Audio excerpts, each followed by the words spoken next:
Greetings, this is Kevin Jefferson with your weekly trade theory for May 13, 2025. Today is Tuesday, and I'm going to start with Bitcoin and show you a little bit of our price action. So, last week on Friday, I think price was moving up steadily, and it started to stall out, and you could see some loss of momentum. And I mentioned waiting on a pullback and then looking for a long entry. So kind of a lazy long entry was probably right around the 102.704.09 area, so right here. And if you would have taken that, an aggressive stop loss would have been down in the 100.780 area, something like that, 100.806, 100.801. And then the target, which would have been set at the same time, would have been right at the 104. 104.925 area, something like that. So it would have bumped up against the target. May, depending on your spread, it may have hit your target or not. But that short-term target is important because it also speaks to the point that I made last week about going from point to point and looking for opportunities in the interim. So you can get on long runs, but a lot of times you're going to get more short trades that you can take advantage of over big long runs, unless you set two trades, right? So you set one on a higher time frame that actually continues to roll out, and then you have shorter term trades that you're carving out profits in the market along the way, as long as the trend is kind of continuing. So at this point, I'm a little bit less comfortable with taking long term trades on the Bitcoin because it's grown so much, and a lot of times that there's going to be more profit taking. And so if you go out to the daily chart, you see how it's set up. I'm gonna have to probably move this. Yeah, how that's set up. It's moving straight up, and eventually it'll revert to the mean. Now it doesn't say that it's not gonna keep going higher, but the wicks here, and it shows there's some downside activity. A couple things, just lead me to believe the price will want to maybe stall out at some point in the short term. That's the weekly chart. So you can see that at some point price will probably want to stall out and pull back a little bit. And we won't get into all that in this video, but there was a 4-hour buy entry for this trade. Oops, let me bring this out.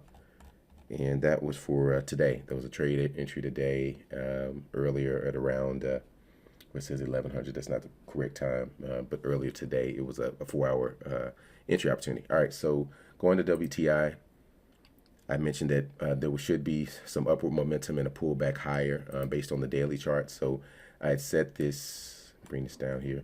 I had set this, take that off. I set this target here as a entry point of area of interest, 62,001, I think it was, something like that.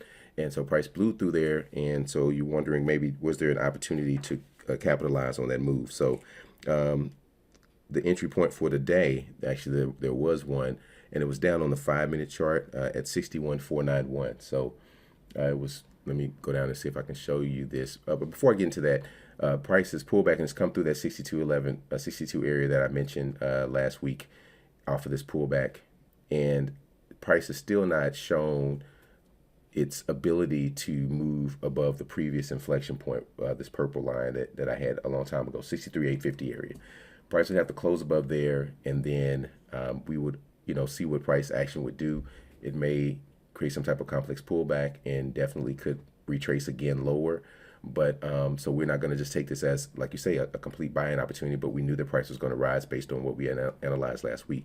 So you would have had an opportunity on the 5-minute chart going down. That's going to look kind of crazy, so give me a chance to fix this. And on the 5-minute chart on today, let me try to zoom this in so you can see what we're talking about.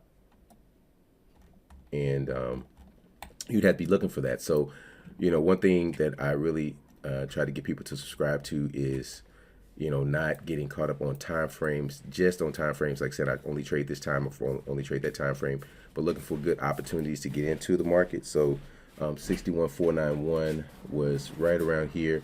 There was an opportunity there to get in and take it long and ride that wave up into that area of uncertainty. So it was a short. You'd have to be kind of watching it, monitoring it, but it was an opportunity nonetheless. So we're going to go out to gold really quickly. And on gold, there was an area of interest. There's a legitimate entry point here at the 32.33.89 area. Let me move this back. 32.33.89 was a legitimate area of interest. But so you could actually take a buy trade from where price is right now. Based on what we see, there's opportunity to get in and buy there. What did I say? Yeah, 32.33.89. So somewhere around here. But I think that there's actually a deeper area, like down here, the 31.63.04 area, that might be a better entry point or higher quality entry point. So even though in the 4 hour it did give us an entry opportunity, and you can ride that up to, right around here to the 34.29 area. I would, if you didn't get in on the 4 hour or didn't see a trade on the lower time frame, you could wait for price to pull back and then get in again, so don't feel like you're missing out on that. And then we're going to move to the three indices. We're going to do US 30, and on the Dow 30 we had an entry on the 9th, so basically a day after I sent out the last video, at 41,366.02 on the 1 hour. So 41,366.02, right around this area where price was kind of showing a little bit complex pullback action, and it gave us an entry on the 1 hour down here, up higher, and price is moving straight up. So you're expecting a pullback probably over the next several hours to maybe the next day or so. And there is, that was the 9th, and then an interim pullback point of 41,653.08 on the 4 hour. So right back to around here, right around here into this consolidation area. Price may pull back, so just don't be shocked by that. Going to the NASDAQ 100, the entry point on the 9th, the day after the video I sent, was at 20,090.2, so right up in this area, and it was on the 1 hour chart, and it gave us an opportunity just like the other one did.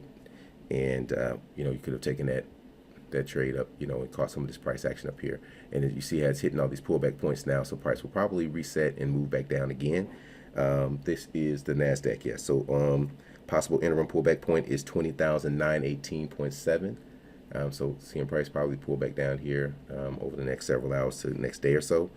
And then finishing up with the S&P 500, entry was observed on the 1 minute chart at 56.60.11. So the price gapped up, so you would have to really been studying price, and so you probably would have missed that trade opportunity, but it's okay. Price will pull back down. So it's hit these pullback points off of the downside.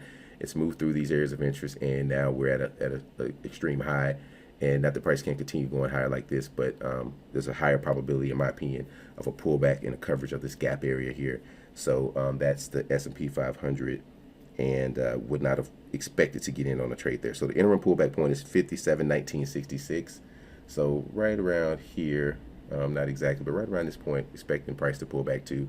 So just be mindful of that, and look for better entries as price moves back. So right now, Tuesday, maybe over the course of this week, price pulls back. It ends Friday lower, and then we look for opportunities to buy in at the start of the following week. But just kind of let you know what price has done since last Friday, when we actually shared the possible entry opportunities that may be there, and we're trying to watch what price is going to do. All right, I hope you guys have a wonderful rest of the day, and until then, happy trading.